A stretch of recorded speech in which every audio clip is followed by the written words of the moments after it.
Добрый день, дорогие друзья! Сегодня на связи с нами Алма-Ата. Александр Рузанов сегодня у нас на связи. Здравствуйте, Александр.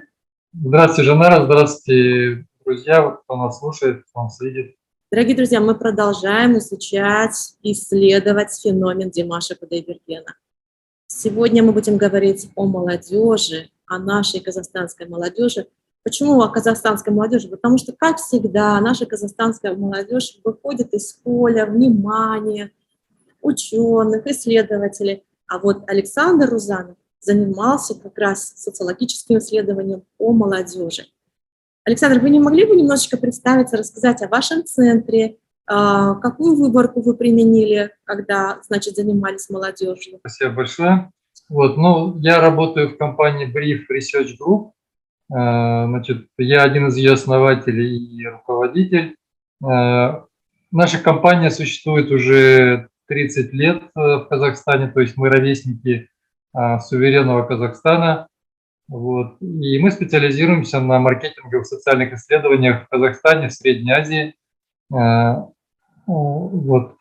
Само по себе исследование молодежи мы задумали проводить еще в 2016 году. В 2017 году мы провели первое исследование, и в 2019 году провели второе исследование. Я говорю, что ваши исследования, результаты вашего исследования настолько впечатлили меня, что я могу сказать, что можно разложить на цитаты результаты вашего исследования. Поэтому позвольте мне буквально смотреть в мою тетрадку, потому что я все ваши цитаты выписала и буду сейчас их зачитывать. Естественно, Давайте. Вопросы. Вы говорите, что Актюбе – это, понятное дело, что вы исследовали весь Казахстан, но сосредоточили почему-то внимание на Актюбе, но это у вас так получилось или нет, сейчас вы скажете, почему на Актюбе вы выделили среди большого количества городов Казахстана.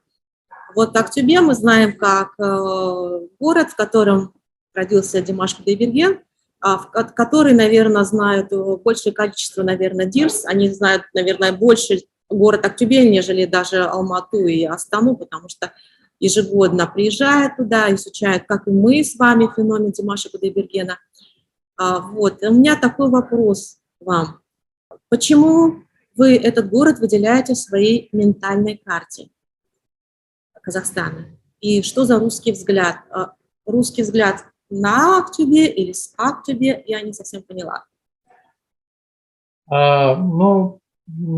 Ситуация какая? То есть не то, что мы как-то специально выделили Актюбе, мы всегда строим выборку для исследований, и туда попадают города, которые как-то более-менее репрезентативны для своих регионов. То есть Актюбе был выбран как один из представителей западного региона Казахстана.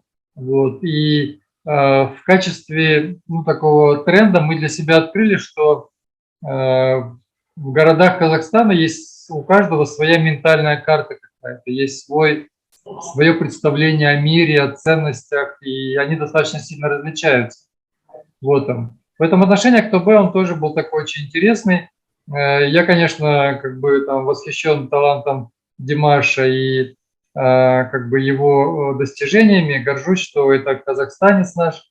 Но, конечно, Актюбе мы выбирали не потому, что там родился Димаш и много других замечательных людей, а потому что он подходил нам по выборке.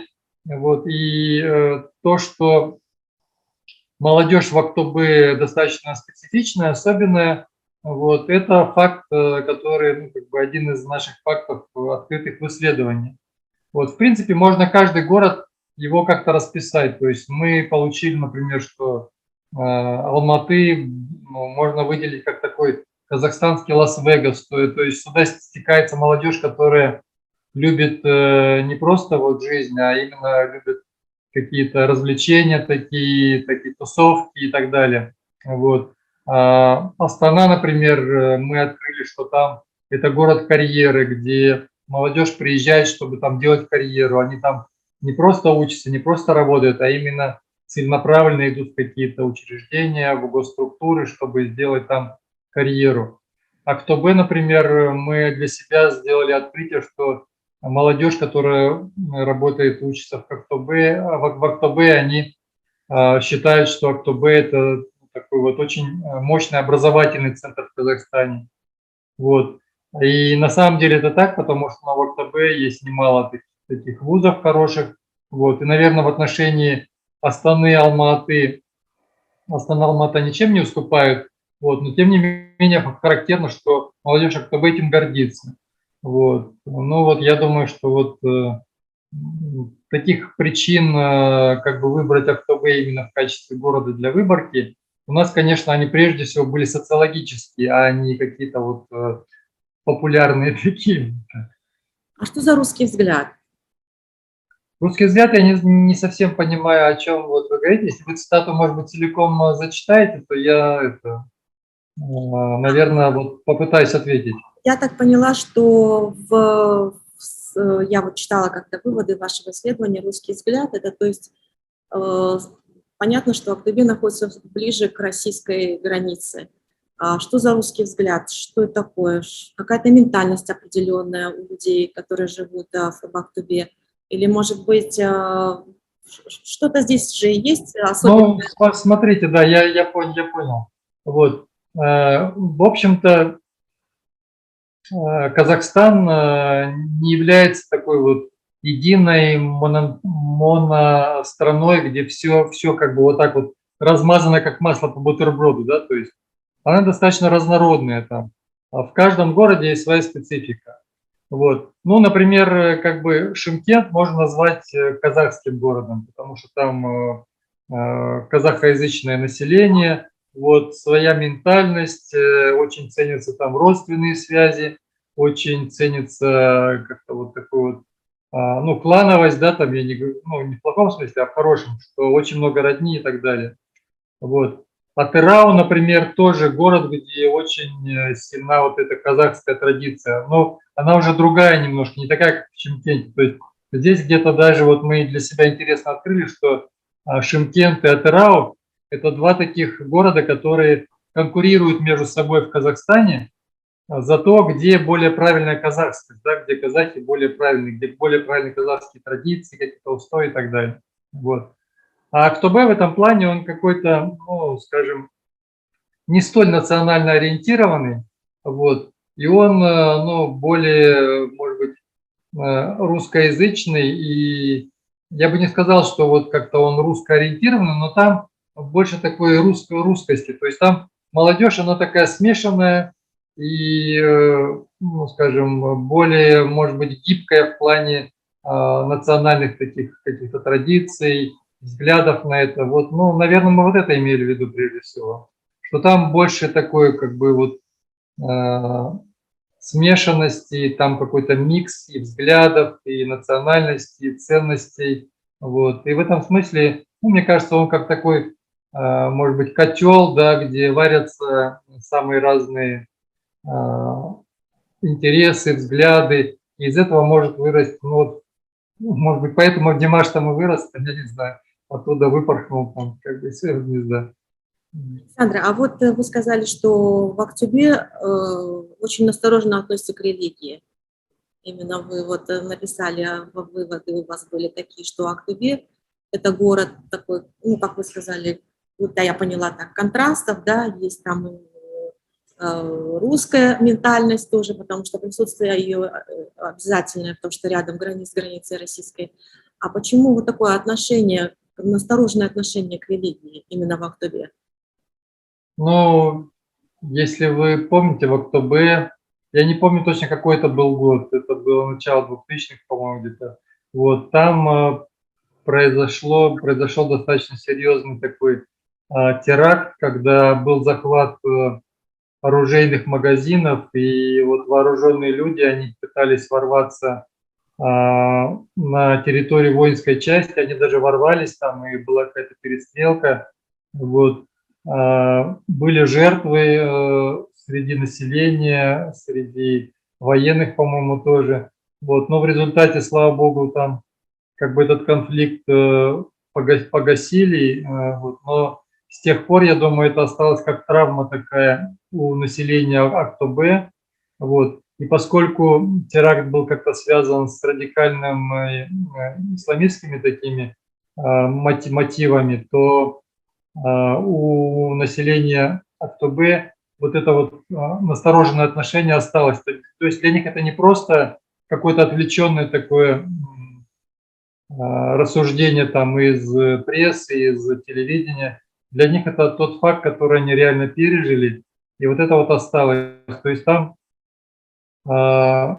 настороженно относятся к радикальным движениям религиозным, там настороженно относятся вот к различным проявлениям, которые могут быть. И поэтому для нас это достаточно четкая связь, четкое объяснение, почему там такое вот настороженное отношение. Например, в других городах, да, там тоже есть там некоторые настороженность, но там все равно, опять же, взять тот же Шымкент или там другие города, там какое-то более спокойное отношение. Знаете, я поразилась интересному выводу, который вы сделали по Кызылорде.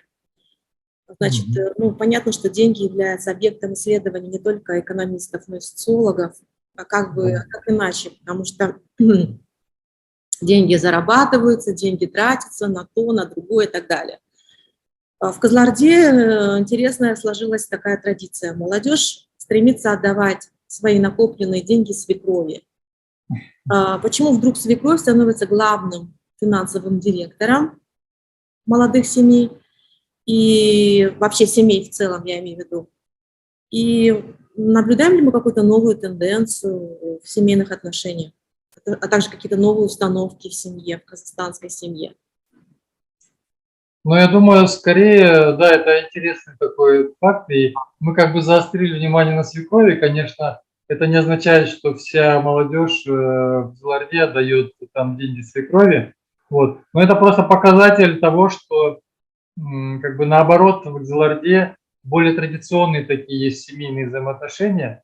Это проявляется в том, что молодежь, она как бы часть денег отдает старшим членам семьи.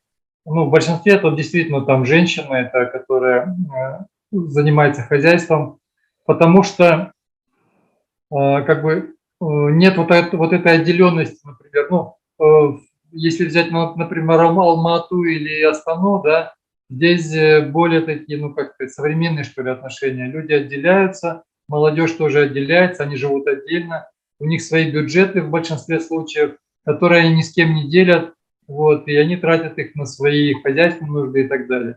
Вот. А, например, в Кызылорде и в Шымкенте тоже там ситуация такая, они похожие. Там денег меньше, чем, например, денег в Алмате, чем денег в Астане.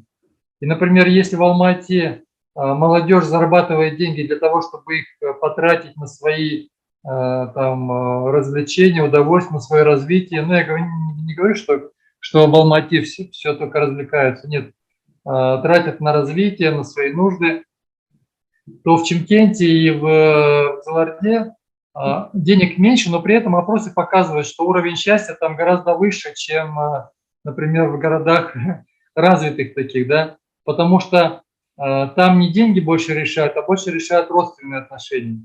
И в этом смысле, там, скажем, есть поговорка «не имей 100 рублей, а имей 100 друзей», вот. А в Чимкенте, в Кызылорде, там, имей 100 родственников, и у тебя будет все нормально. То есть тебя все в любом случае поддержат, помогут. Даже если у тебя нет работы, если ты еще не начал учиться, зарабатывать, все равно ты не останешься там без пропитания, без крыши над головой.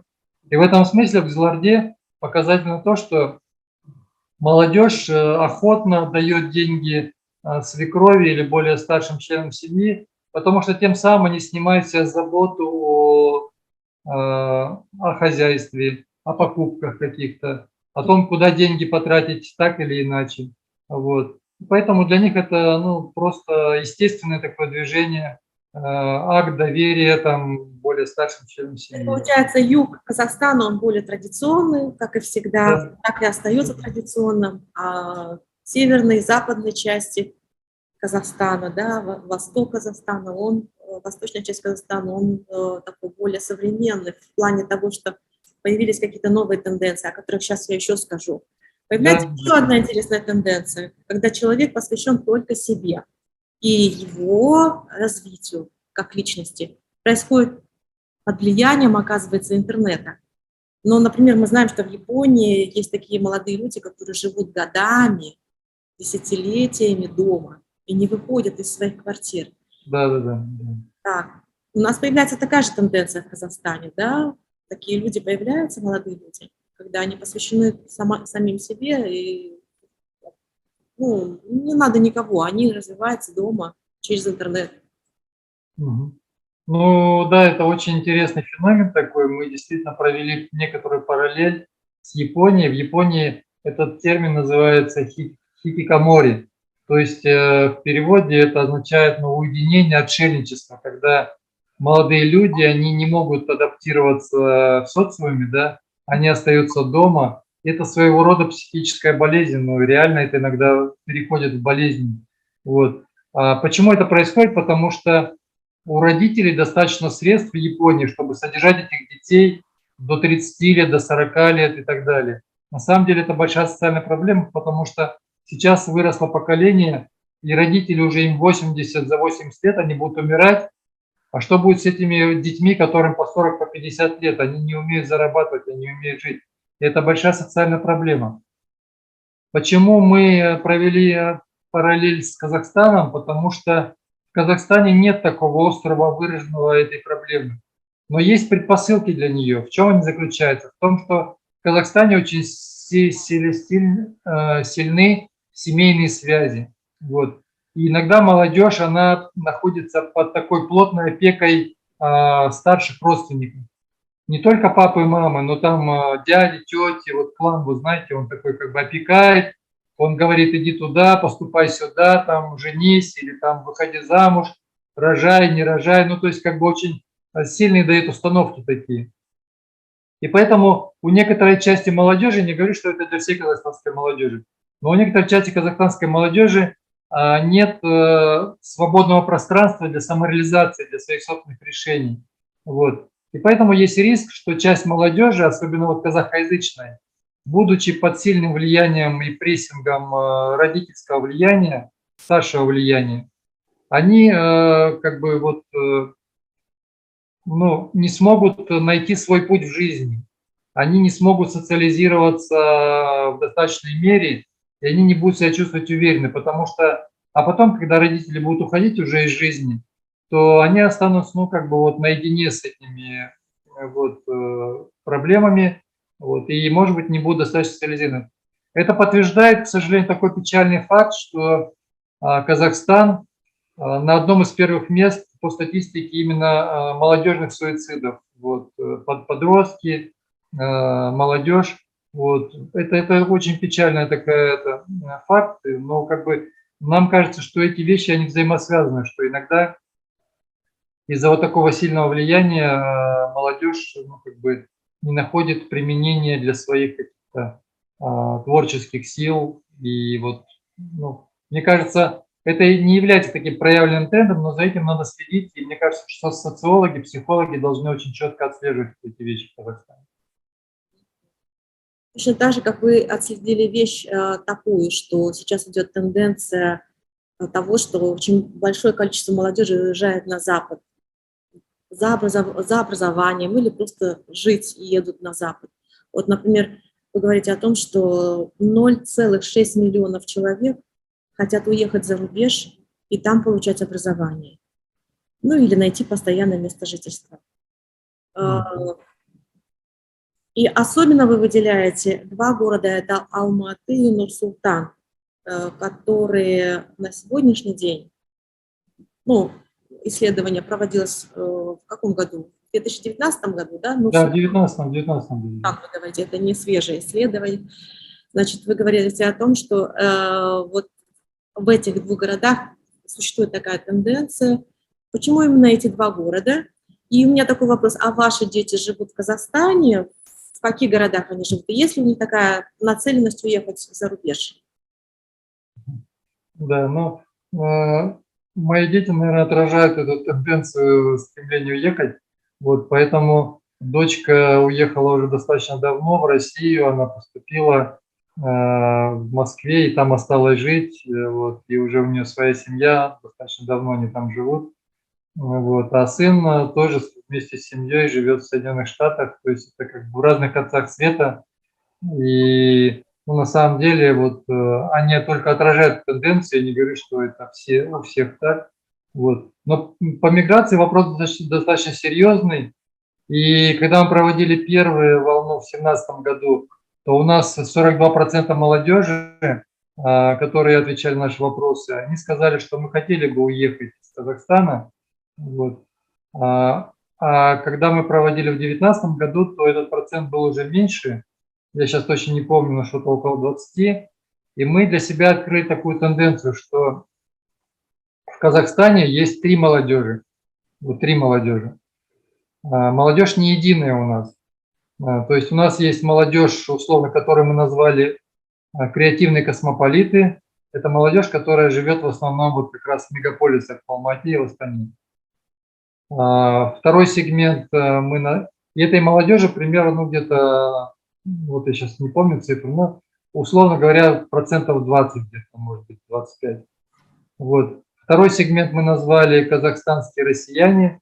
Это молодежь, которая в основном сконцентрирована в восточных и северных областях Казахстана. И казахстанские патриоты мы назвали, это молодежь, которая живет вот, юг, запад, центр Казахстана в основном. И их примерно 50%. Сейчас, я думаю, их уже больше, потому что этот сегмент, он растет. И это именно вот казахоязычная, казахоговорящая в основном молодежь. И если говорить про миграцию, то миграционное настроение существует только у двух сегментов, у первых двух сегментов. Вот. И первый сегмент космополита, они больше ориентированы на Запад, у них преобладают западные ценности. Вот. И если они куда-то хотят уезжать, то главным образом это ну, за рубеж куда-то, западные страны. Кстати, получил еще тренд такой распространения, как корейская направленность. То есть есть часть молодежи, которая любит вот Южную Корею, они смотрят вот эти сериалы корейские, они там увлечены, изучают корейский язык и хотят туда уехать. И часть уезжает. Вот. А второй сегмент молодежи, это Восток, в основном Север, они более такие русскоориентированные, и они, если хотят уезжать, то хотят уезжать в основном в Россию. И вот эти два сегмента, они направлены на получение образования за рубежом, но, как правило, после образования большинство из них остается, они уже не хотят возвращаться, потому что, ну, как бы им там нравится, там они находят применение своим каким-то творческим возможностям. И они даже получают там такие профессии, которые в Казахстане еще пока нет у нас, где устроиться на работу с такими профессиями. Вот. А вот казахстанская молодежь, именно этот сегмент основной, центральный, базовый, который мы назвали казахстанские патриоты, они не собираются уезжать, они собираются жить, работать, учиться в Казахстане. Если они даже поедут получить образование, скорее всего, они вернутся. Вот. И как раз вот за счет вот этой вот миграции и вот этот средний сегмент, он будет расти, вот, а те сегменты, скорее всего, они будут уменьшаться в размерах, уменьшаться в долях своих. Это наш такой примерный прогноз, и к 30 году эта ситуация будет достаточно такой понятной, однозначной, вот, что у нас будет преобладать как раз вот сегмент такой казахоязычной молодежи, которая уже будет не молодежь, а, собственно, они будут уже зрелыми людьми, они будут на каких-то ключевых позициях в компаниях, в государстве и так далее. Вот, соответственно, ну вот на это надо ориентироваться тем, кто принимает решения государственных, тем, кто принимает решения в компаниях. Вот, на это надо ориентироваться тем, кто занимается маркетингом, рекламой, потому что коммуникации надо выстраивать уже с учетом вот этого всего. Такой вопрос. Вот мне показалось, что на Актюбе у вас такой противоречивый взгляд. Вы считаете, что в Актюбе существует так называемый русский взгляд, и в то же самое время вы пишете, что это азиатско ориентированная молодежь. Это ваши слова.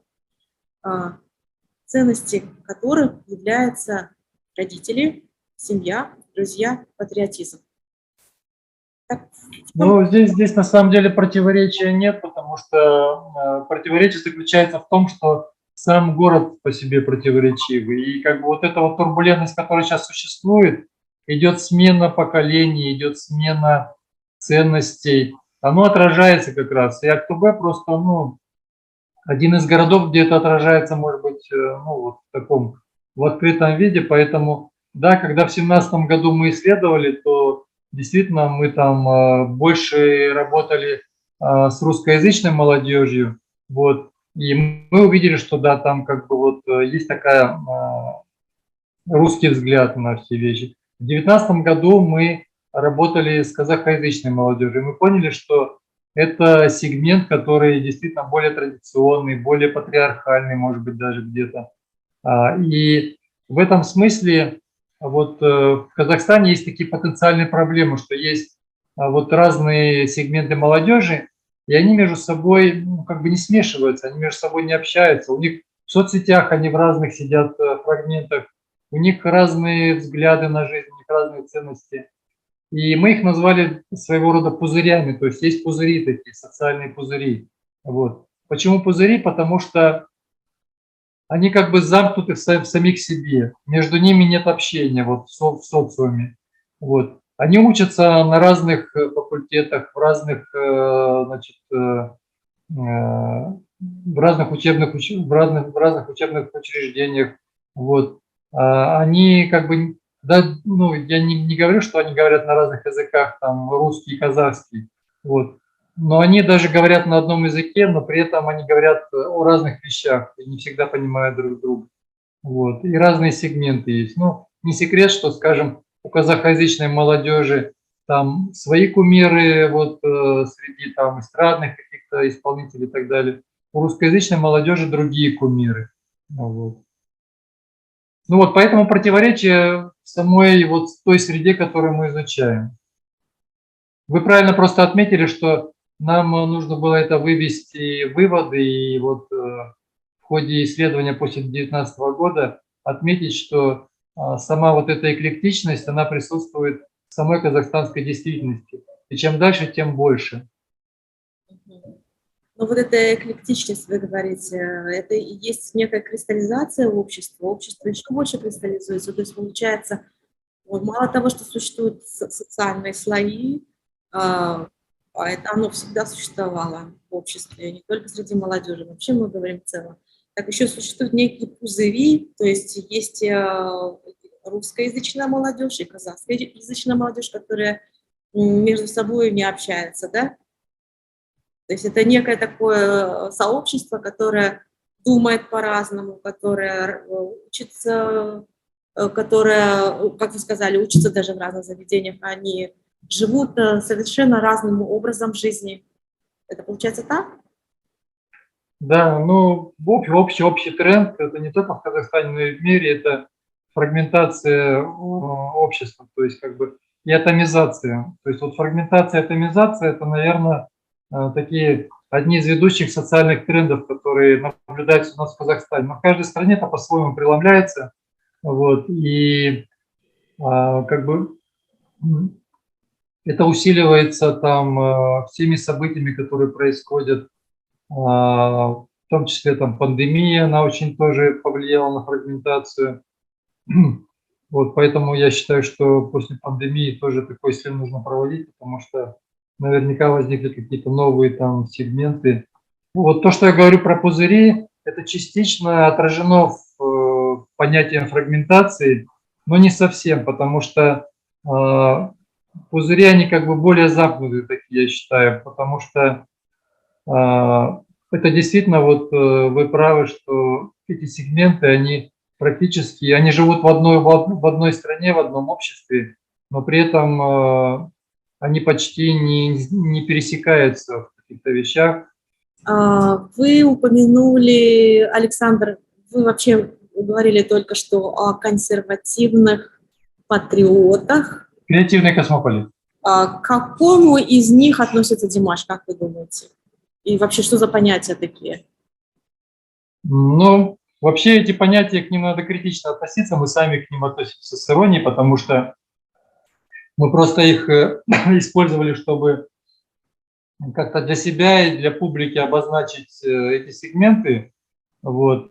Но это не значит, что среди патриотов нет креативных людей, вот, и так далее. И что среди космополитов нет патриотичных людей. То есть это не исключает друг друга. И мне кажется, Димаш, он, ну, как бы удачное сочетание космополитизма и патриотизма в одном лице, потому что, ну, как бы патриотизм его, он просто очевиден, он всегда, ну, даже вот исполнение гимна его, вот, казахстанского, вот, где-то это было последний какой-то, это бой Головкина, да, по-моему, было, он перед ним, вот, исполнил гимн, Где-то да, месяца 2-3 тому назад это было, да. да. Вот. То есть но при этом он очень яркий представитель той молодежи, которая, в общем-то, рассматривает весь мир как возможность, арену для приложения своих творческих возможностей. Вот, но при этом он как бы не забывает, что он казах, что он из Казахстана, что он значит, представляет свою родину. Он всегда ведет себя достойно, вот, он вызывает восхищение у многих людей. И не то, что восхищение, а там действительно искреннюю любовь мы видим, как она проявляется. Вот. И в этом смысле он один из удачных вот представителей молодежи последнего поколения, которая, может быть, ну, мне кажется, является одним из примеров для нашей молодежи, которая в Казахстане живет, развивается. Мне кажется, ну, такие люди, как Димаш, они, конечно, нужны, чтобы, ну, вот, мы не замыкались в себе, в своей скорлупе, вот, и мы действительно могли показать всему миру, что мы народ, который может вот, очень многое, очень многое. Мгм. Александр, вы сказали о том, что в сердце у современной молодежи идеальный Казахстан, вы пишете. При этом Да. реальный Казахстан их пугает. Они считают, что государство их обманывает, но это не мешает им серьезно относиться к патриотизму. Что значит относиться серьезно к патриотизму? И в чем вы видите обман со стороны государства в отношении молодежи? Но здесь серьезный патриотизм – это означает, что человек любит свою родину и то место, где он живет, не на словах, а он, ну, как бы реально действительно к этому относится с любовью, с вниманием, с ответственностью. Вот.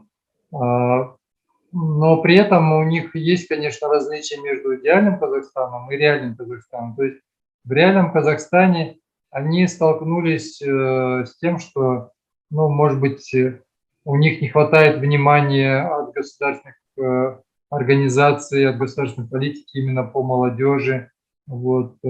Они не всегда находят отклик, их чем-то пугает бюрократия. Для себя это объясняют тем, что, в принципе, молодежь, она всегда, ну, не только казахская и казахстанская молодежь, но любая молодежь, она еще не готова к реальной жизни. И вот любые столкновения с проявлением бюрократизма, вот, они в любой стране, любого молодого человека сначала шокируют, иногда пугают там, и так далее. Вот. Когда, казалось бы, очевидные вещи там не находят отклика там, у чиновников. Вот. Поэтому, ну, здесь, мне кажется, это такое приходящее явление молодости всегда, когда люди там пугаются каких-то реальных вещей, вот, но потом они взрослеют, и они научаются с этим работать. Ну и мне кажется, что тот тренд, который сейчас идет, который мы называем «Жена Казахстан», да, вот, он как раз в том русле, чтобы вот эти вот препоны между людьми и между государством, их было как можно меньше, и чтобы государство действительно понимало, чего хочет молодежь и вообще, ну, так, обычные люди, чего они хотят. Вот. И серьезный патриотизм со стороны молодежи, он проявляется в том, что молодежь идет в государственные органы не только ради карьеры и не ради карьеры, вот, а для того, чтобы действительно, ну, постараться сделать Казахстан лучше, насколько они это понимают.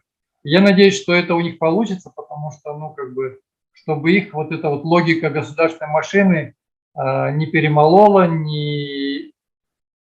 чтобы они не утратили свои романтические какие-то такие настроения и стремления.